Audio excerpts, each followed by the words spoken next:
my name is Julia, and I'm here to talk about labels and social politics in the autistic community. I'm just here to give you the backstory as to why I came to the conclusion that I did about labels. I'm going to share my opinions from other people in the autistic community, and that way, with this video, your own research and your own community outreach, you can make your own well-informed decisions. If you decide to self-identify with a specific label, that is perfectly your choice. But what I hope you don't do is go around labeling other people. Um, so for my first two videos, I called myself high functioning. There is a reason as to why. When I came out to my family, they had no real understanding of autism, but they used that specific term high functioning. And I talked to several specialists as well. They called me high functioning. There were also YouTube videos with specialists using the title high functioning in their labels. And so I thought, well, if this is a specialist and they're using this term, then it must be okay to use that term. But now looking back, I'm wondering if these specialists actually screened their videos to different people on the spectrum just to make sure whether or not this video might offend them. So I don't know, but that's something that people in the future can keep in mind. I feel like there's a lot of conflicting information. A lot of books and articles, they use the term high functioning as well. There are some articles that are against it, but I was using my best judgment at the time and I decided to call myself high functioning. So that way, if I made these videos, people who might be on the spectrum can affiliate with it and get assessed. I decided to upload my first video in a private group channel that was dedicated to psychology. So there was one guy that reached out to me and he sent me this article, being against the functioning label. I just told him, okay, thank you for sharing this, but this is why I self-identify. So with that being said, another person who is an advocate, wrote me a lengthy post. And when I, told him my stance, he decided to send me an article. So this back and forth it caused emotional friction, I think for both parties. And I think we're just two people trying to do the right thing. Okay, so there are multiple reasons why I initially disagreed with them on, the functioning label. First of all, it's not my place to label other people, nor is it your place to tell me what I can or cannot self-identify with. And just because you may have had a bad experience with someone who calls himself high functioning, it doesn't mean that I share the same values as them. So if the autistic spectrum is diverse, what makes you think that I have to agree with what you're saying in a uniform manner? Everyone on the spectrum is different, so what offends people is also different.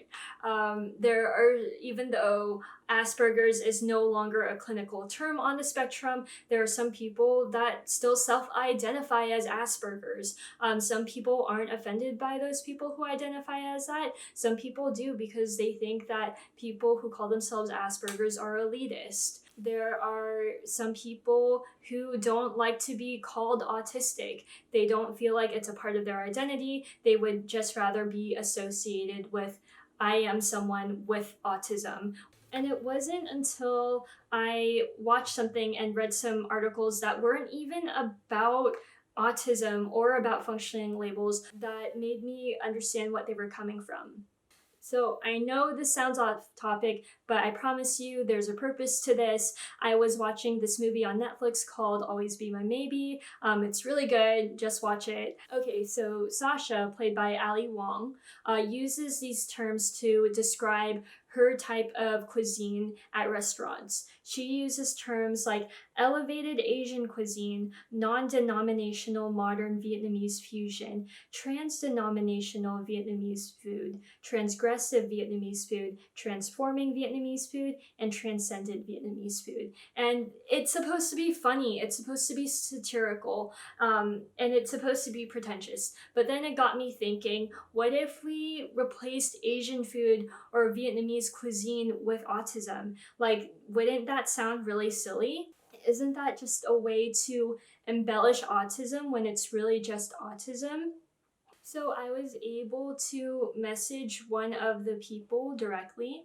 I asked this person, instead of explaining their moral code, can they explain specific examples in their lives where labels have impacted them? This person on the spectrum is nonverbal. They were denied mainstream education and were subjected to special ed classes that weren't even run well. To prove your competence over and over again to people, to society, no matter how good the intentions are, it's emotionally taxing. So this is frankly really shitty, and it's unfair that this person, sorry, fireworks, it's 4th of July. So it's really shitty that this person did not meet the cutoff to a fair education.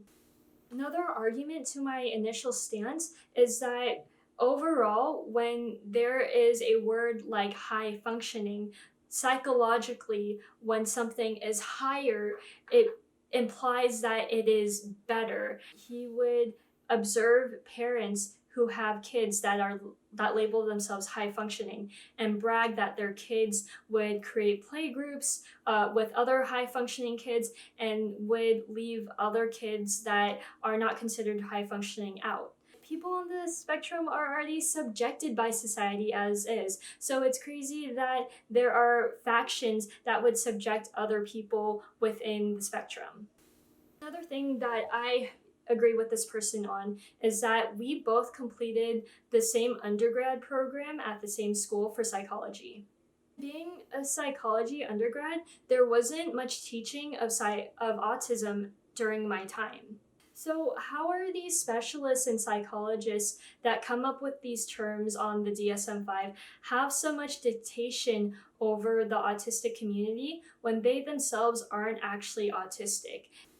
I spoke to another person on the spectrum. They told me that in their opinion, which I agree on, high functioning should imply how disabled someone is, but it usually implies how much they pass as neurotypical. They used to assist a boy that was considered high functioning. He is someone who is very smart, very verbal, charming as well. But when it came to going to different academies, he was kicked out of every one because of his meltdowns. I used to associate with a functioning level, but I don't anymore because I don't want to use a term that would create social implications for others that are at a disadvantage. We are social creatures, and we always find these odd ways to create factions even in microgroups. I'm not saying it is right, but I think that in general as human beings we need to be aware of this and learn not to feed into that. I know in my first 2 videos I called myself high functioning, and I do want to keep those videos up. And the reason why is because I think it's important. I feel, first of all, I don't feel like I need to hide my tracks.